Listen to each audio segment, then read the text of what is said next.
Salam sehat, 안녕하세요. Saya Baktaesong, Duta Besar Republik Korea untuk Indonesia. Merupakan kegembiraan bagi saya karena bisa ikut memperingati bulan Bung Karno bersama dengan masyarakat Indonesia. Bapak Soekarno atau Bung Karno, Presiden pertama di Indonesia, merupakan pahlawan gerakan kemerdekaan. Beliau membangun negara dan melahirkan semangat Pancasila. Korea Selatan dan Indonesia memiliki kesamaan dalam sejarah karena sama-sama melewati masa kolonial dan meraih kemerdekaan. Oleh karena itu, saya turut memiliki rasa hormat terhadap dedikasi dan capaian dari Presiden pertama Bapak Soekarno dalam membangun negara. Bangsa yang merupakan sejarah tidak memiliki masa depan. Oleh karena itu, saya berharap agar acara peringatan bulan Bung Karno ini dapat menjadi momentum untuk senantiasa memperhatikan dan menghargai sesama, serta menyatukan masyarakat Indonesia dalam mewujudkan Indonesia maju dengan semangat Pancasila. Terima kasih. 감사합니다.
Halo Sobat BKNP PDI Perjuangan, selamat datang di konten terbaru kami, Bung Karno Series.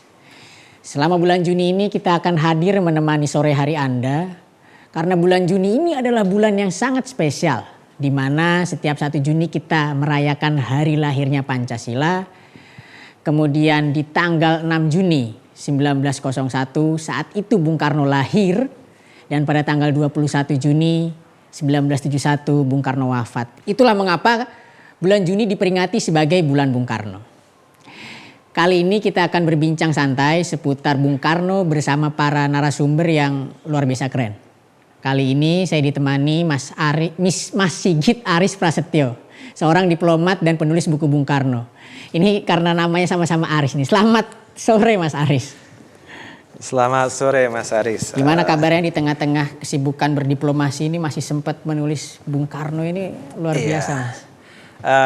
Sehat Mas, kesibukan hari-hari seperti biasa bekerja di kantor dan juga terus belajar tentang Bung Karno. Alhamdulillah. Karena Bung Karno itu seperti rimba yang luas itu. Yang belum banyak orang juga tahu banyak. Iya, saya bahkan merasa belajar Bung Karno itu pernah masuk dalam rimba itu, rimba yang lebat dan banyak sekali yang bisa diceritakan gitu. Saking kayanya akan cerita tentang Bung Karno ya. Betul, dan pada episode kali ini Mas Aris, jadi saya sama-sama Aris nih.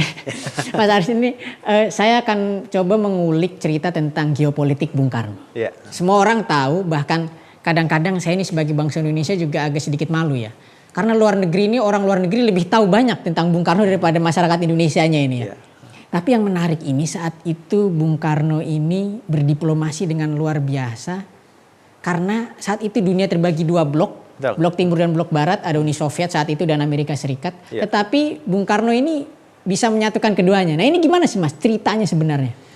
Ya, Bung Karno itu seorang yang cerdas, visioner, dan juga dia bisa membaca sejarah. Bahkan Bung Karno itu malah bilang membuat sejarah gitu kan. Membuat sejarah, menuliskan sejarah. Iya betul. Jadi gini Mas Haris, ada dua periode yang penting di masa Bung Karno itu. Tentunya masa kolonialisme. Jadi waktu itu kita masih dalam penjajahan Belanda, habis itu merdeka.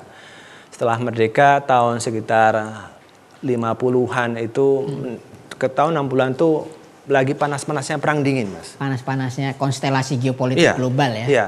Jadi dua blok waktu itu, blok Barat, blok negara-negara Barat Eropa seperti itu, dan satu lagi blok Timur, yang itu yang dikenal banyak orang blok negara-negara komunis gitu kan. Blok negara-negara komunis.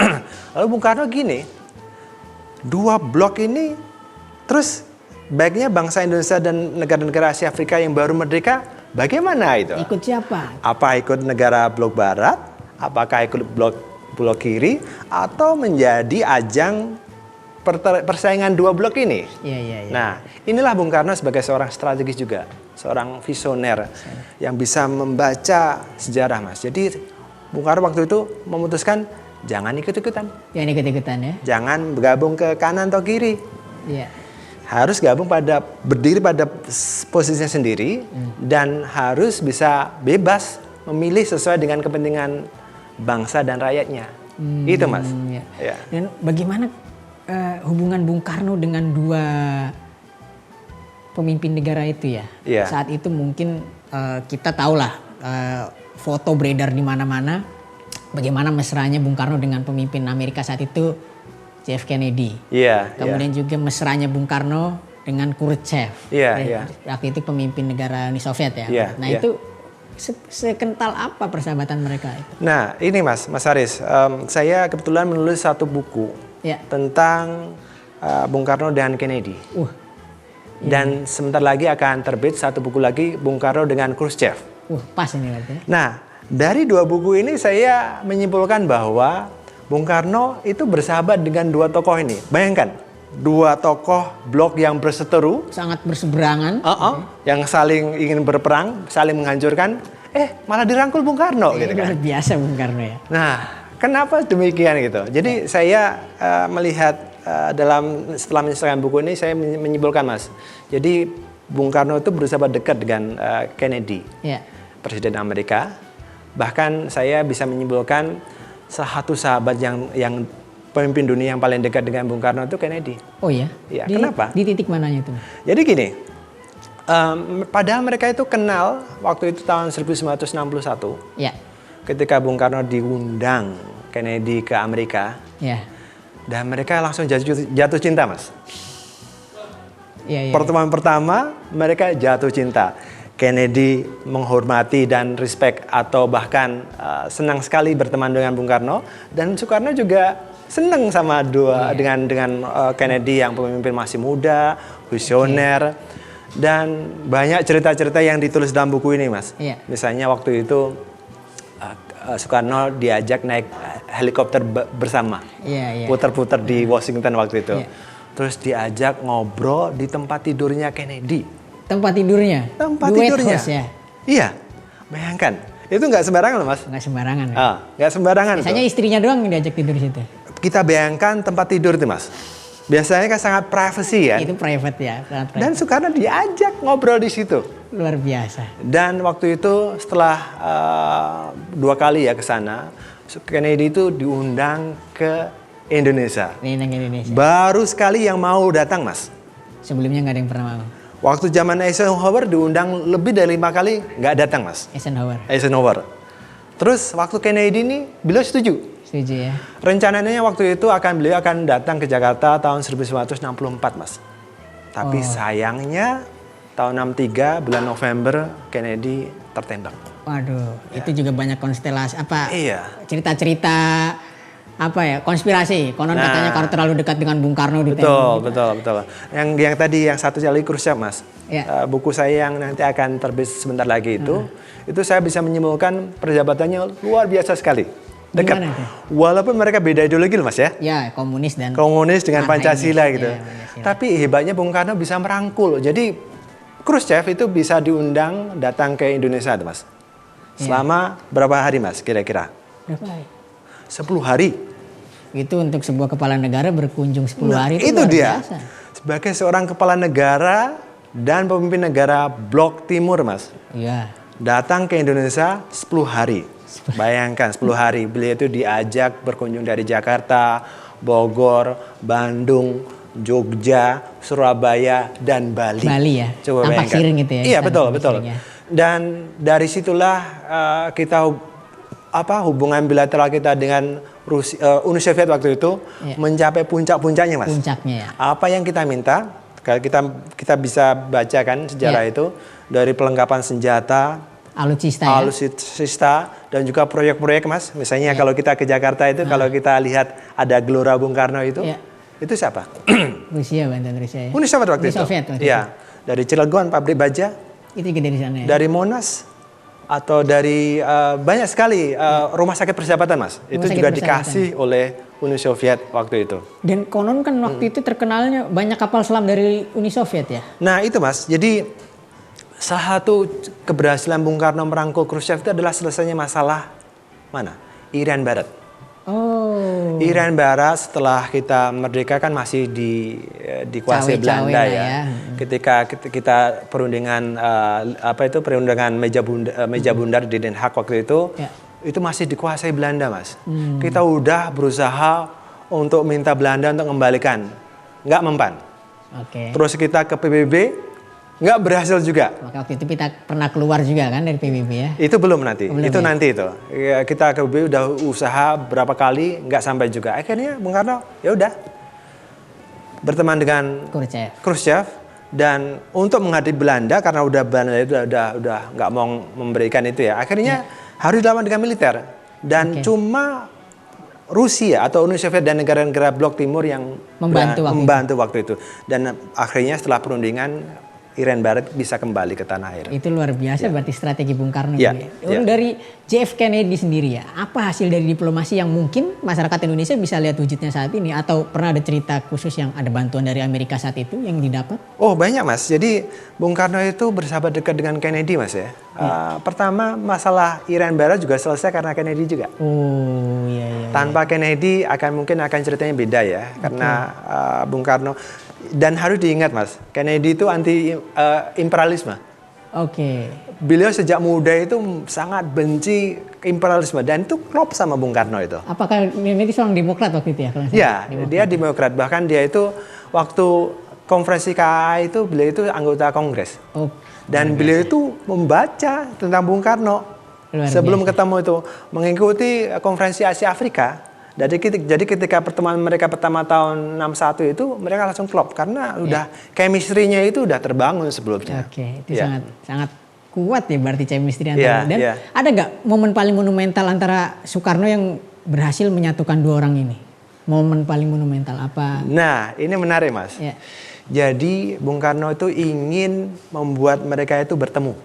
Oke. Dan Soekarno lah salah satu pemimpin dunia yang bisa mempertemukan mereka itu. Oh ya? Akhirnya Khrushchev dan Kennedy itu bertemu di Wina tahun Austria, 60-an. Ya. Dan itu salah satunya adalah hasil dari diplomasi Bung Karno. Luar biasa ya. Sebelumnya waktu zaman Eisenhower itu juga Bung Karno juga mendorong untuk pemimpin blok itu supaya duduk bareng Tapi tidak untuk meredakan tensi perang dunia perang dingin waktu itu. Tapi nggak berhasil.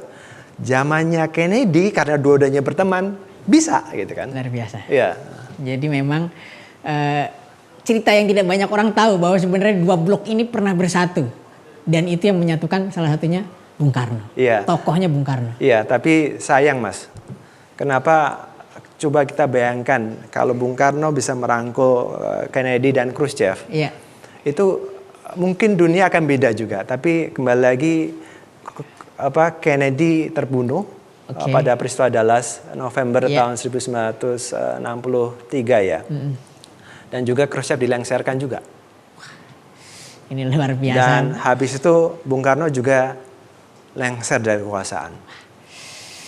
Cerita yang sangat luar biasa sekali, Ya. Mas Sigit, Mas Aris, Sigit Aris. Ini pengetahuan untuk milenial dan generasi Z utamanya tentang geopolitik.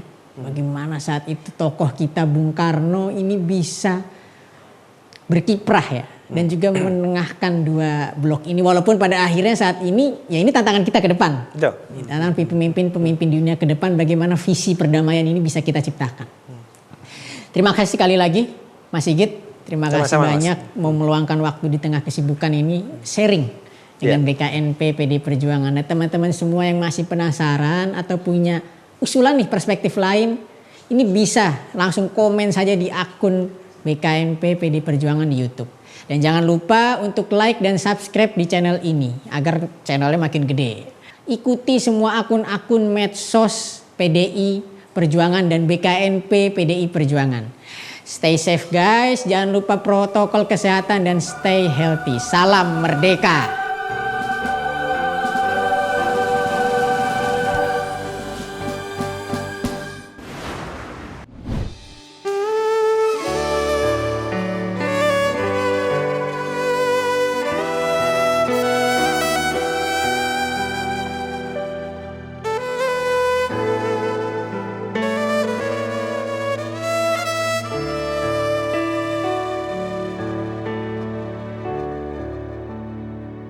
Tanah air ku tidak kulupakan, kan terkenang selama hidupku. Biarpun saya pergi jauh, tidak akan hilang dari kalbu. Tanahku yang ku cintai, engkau ku hargai.